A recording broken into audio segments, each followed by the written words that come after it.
by the time Mahayana evolved into Vajrayana, the religious stuff was really intense. So now the Buddha is a deity. And to become a Buddha means to become a deity. So how is that feasible? Well, what they did is they did something very, very clever. They showed people how they could become a deity, a god. It's called deity yoga. Yoga in the sense of merging, by the way. Hle Nenjor in the Tibetan language. Now, you've probably heard that Tibetan Buddhism is secret Buddhism. There are these secret initiations. So now I'm going to give away the secret to all of you. Yes, that's right. Here's the secret of secret Buddhism. How do you become a deity? In a way that is not insanity or possession, by the way. How do you become a deity in a way that brings about the same insight and liberation as the deconstructive process of early Buddhism? Very clever. Here's how you do it. You replace your internal talk with the mantra of the deity.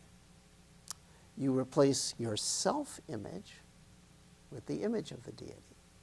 And you replace your normal human feelings with the feel of the deity, and you form the touch of the deity by making hand gestures, mudras. So touch, feel, image, talk.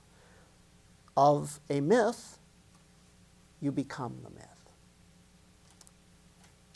As I say, not to be insane and not to be possessed, but to gain insight into what?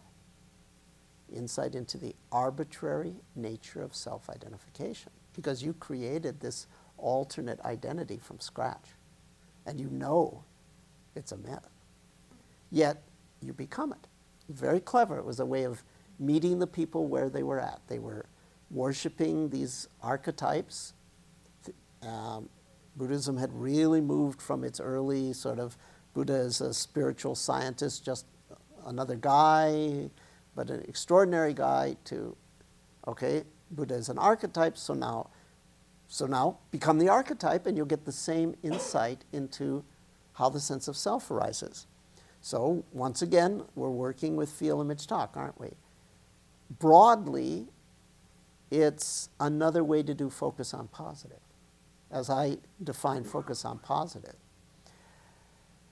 So in Tibetan Buddhism, in the core of these, if you look at the surface, it looks like they're doing these rituals. But inside, they're doing deity yoga, where they're becoming this deity, then becoming this other deity, then becoming this other deity, in order to see that when you work with those elements, those are the elements that create the illusion of self.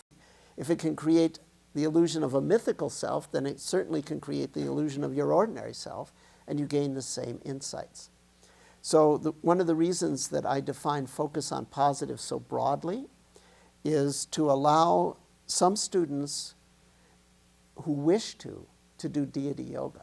Some of my students that relate to that, I would never encourage a person to do this, but some of them want to do it, and it can be very insightful. Well, the focus on positive technique that I give you is so broadly defined that it includes within it not only early Buddhist loving kindness, but deity yoga, because you're working with those elements in a very systematic way.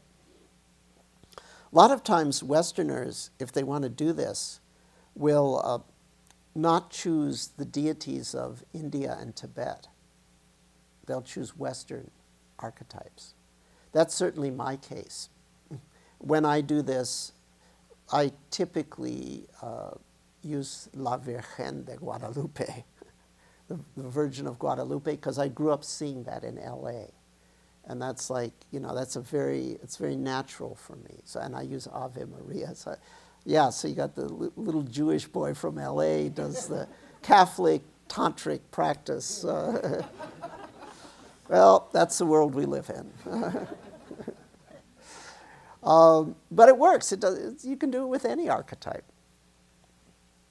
And in fact, traditional way that you're supposed to be taught to do the rosary is you visualize the mystery, you have the certain prayer and talk space, and you're supposed to experience the emotions, and you're touch-wise engaged with the rosary. It's the same elements, okay? It's right there.